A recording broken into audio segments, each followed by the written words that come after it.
Now, the Globelics Conference is currently underway in South Africa's capital of Pretoria.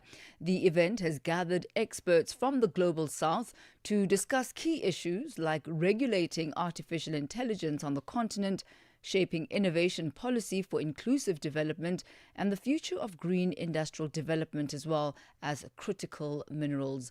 For more on this, we're joined by Professor Geci Karuri-Sebina, Globelics 2025 Scientific Committee member and Director of Tayarisha Centre for Digital Governance at the Wits School of Governance. A very good afternoon to you, Prof. Welcome to Africa in Business. Good to have you with us. Thank you. Good afternoon. Good afternoon to the audience. So if you could please give us an idea of what the conference is about and the significance of this global event, and also why it's significant that it's been held in South Africa and the timing thereof, just after the G20 Leaders Summit. Yeah. No, thank you so much, Thami. And so Globelics is a really significant convening. So we're talking about over 250 people from 50 countries who are all studying and discussing the economics of learning, innovation, and competence building. That's what Globelics stands for. And it's been going for 13 years, since around 2002, sorry. And it's really quite significant that for the second time it's being held in South Africa, right around, as you said, the post-G20 kind of energy. And our conversations are very much about how we amplify the Global South's voice to this, during this period of our G20 presidency, around issues of innovation, around issues of economic development, really trying to drive policy influence. The theme of the conference this year is innovation for sustainable and inclusive development, for resilience and to meet global challenges. And being in Africa, being in the Global South, obviously these are the issues front of mind as we look at what G20 achieves at this time. It's possibly also relevant to mention that it's also happening alongside the Science Forum South Africa, which is actually happening across the road from where we are at the NRF. That's happening at the CSIR ICC. And that's another convening that's also about really trying to talk about how we use SDI policy to drive economic and social development in the Global South. Can you take us through some of the key topics of discussion, some of the plenaries that are going to be held and discussed over the next 3 days? Yeah, so there's loads of, they pack a lot into 3 days, but maybe to just highlight some of the key ones, there's a major theme on innovation and inequality reduction. And being in Africa, one of the things we're foregrounding are the role of indigenous knowledge and the informal sector. Another key theme is climate change and sustainable innovation. So there's conversations happening around green innovation, what that means for enterprise development, what that means for policy strategies in the South. And maybe to highlight a third one that's close to my own work and heart is digital transformation and data infrastructures. So today there's been a very big focus on artificial intelligence.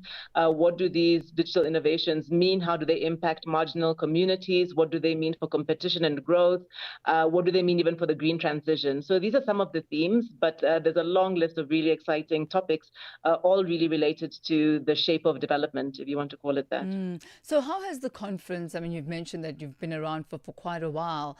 How has the conference, the deliberations, as well as the recommendations that have come out of it, influenced innovation as well as technology policies for the South, particularly for the African continent? Absolutely. So, look, it's hard to say how they have so far. So let me talk about what the potential is in this space.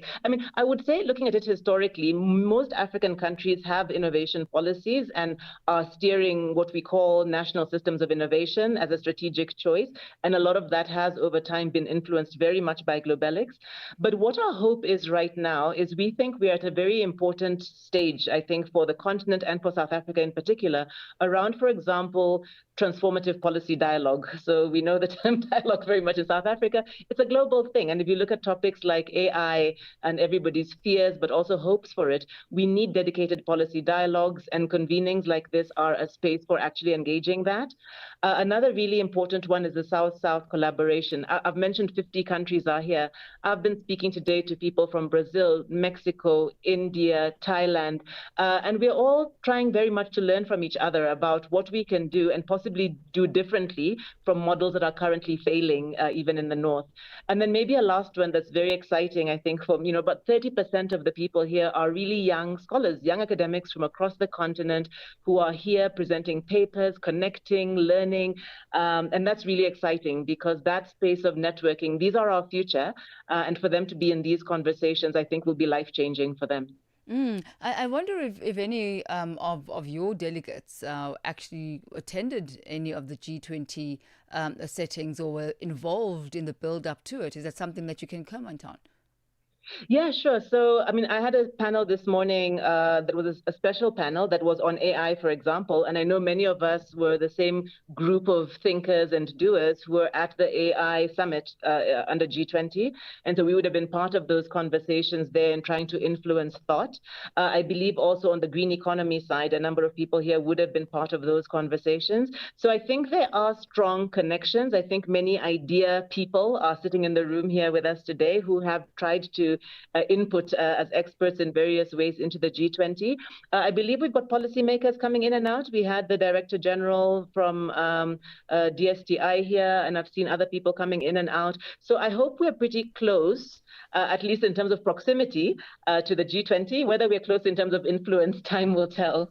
I mean, what's important is the discussions are being held and the right ears are listening as well, especially when it comes to congruency of thought and way forward. Professor Geci Karuri-Sebina, we thank you so much for your time and wishing you all the best for the rest of the Globelics Conference. Thank you, Thami. Thanks, audience. Thank you, Prof. That's Professor Geci Karuri-Sebina, Globelics 2025 Scientific Committee member. She's also the director of Tayarisha Centre for Digital Governance at the Wits School of Governance.